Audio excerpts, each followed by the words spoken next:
Pemirsa, memasuki hari ketiga pelaksanaan ujian nasional berbasis komputer tingkat SMK di Kabupaten Biren berjalan lancar. Sebelumnya sebanyak 12 sekolah yang menjadi penyelenggara UNBK di Kabupaten Biren telah melakukan persiapan antisipasi adanya gangguan listrik dan jaringan internet.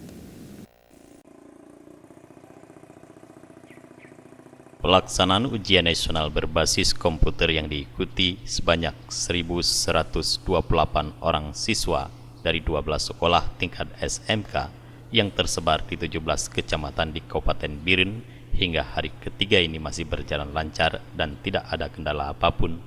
Sebelumnya sebanyak 12 sekolah yang menjadi penyelenggara UNBK tingkat SMK di Kabupaten Biren telah melakukan berbagai persiapan termasuk antisipasi jika adanya pemadaman listrik dan putus jaringan internet. Menurut M. Yusuf, Ketua Musyawarah Kerja Kepala Sekolah MKKS SMK Kabupaten Biren, persiapan UNBK tingkat SMK kali ini sudah sangat matang, sehingga sangat kecil terjadi kegagalan UNBK.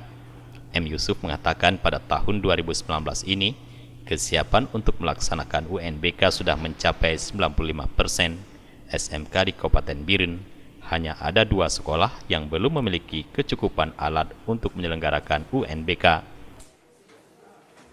Untuk SMK Kabupaten Biren itu diikuti oleh 12 sekolah SMK tersebar dari ujung barat Samalanga sampai Gandapura. Itu ada 12 sekolah dan jumlah peserta seluruhnya adalah 1.128 orang. Kemudian untuk persiapan itu memang sudah sejak awal sudah kita persiapkan, dan untuk tahun ini persiapannya sudah lancar, tidak ada kendala yang berarti, walaupun ada sebagian beberapa sekolah yang belum ada fasilitas tapi belum cukup.